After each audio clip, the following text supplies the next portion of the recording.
Well, that was certainly a wonderful miracle that Jesus performed today as he reached out and raised back to life that little girl, 12 years old. How many of you are 12 years old or older?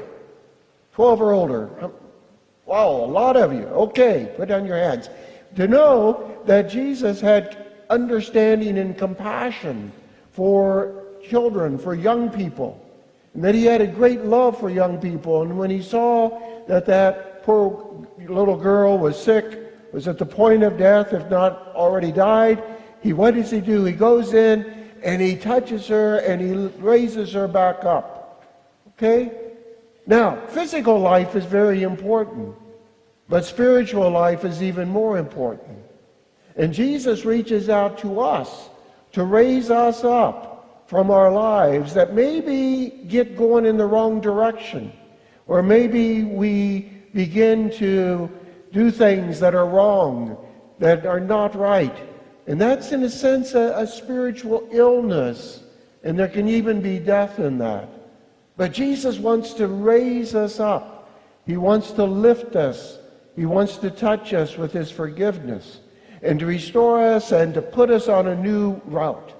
That's the desire that Jesus has for us.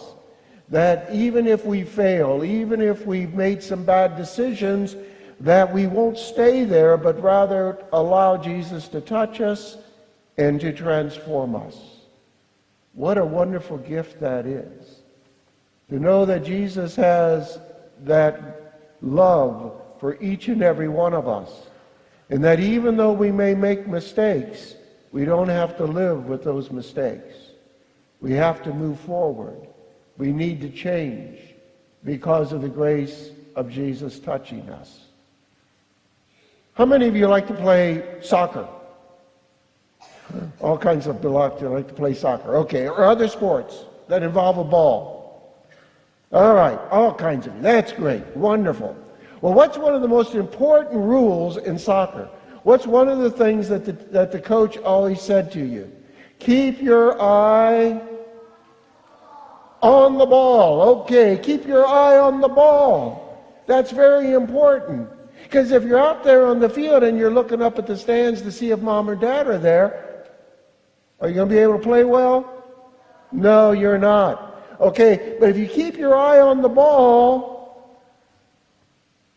then you're going to be able to play well because you know what you're going to have to do. But there's another thing that you need to keep your eye on. Not just on the ball, but on what else? Yes. On the coach, because the coach will teach you along the way. Yes.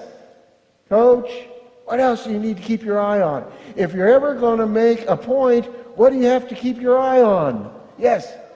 The goal. The goal. That's right. You have to keep your eye on the goal. All right.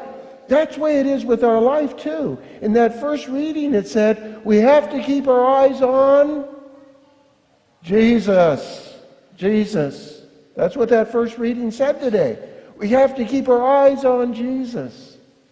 That's the most important part of our spiritual life, is to keep our eyes on Jesus.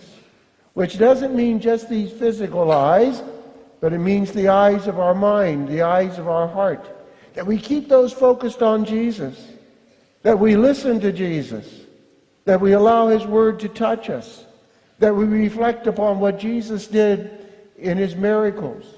And Jesus is still present to each and every one of us in the Eucharist. To keep our eyes on Jesus. But also with Jesus, to keep our eyes on the goal. And the goal ultimately is heaven. Eternal life. But it's also that even today we begin to live that life of heaven. That union with Christ. That joy, that happiness that Christ brings us.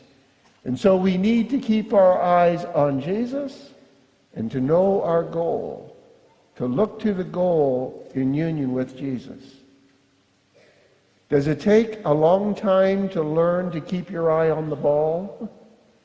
Do you have to go to a lot of practices? Sure you do. Can you do it just once and think you're going to be a good soccer player? No. It's day in and day out. You keep practicing.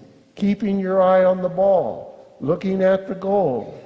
And that is the way it is with our faith as well. It's day in and day out to come to Jesus, to keep our eye on Jesus, and with Jesus to always work towards the goal of eternal life. Let's stand now as we join in our prayers and our petitions.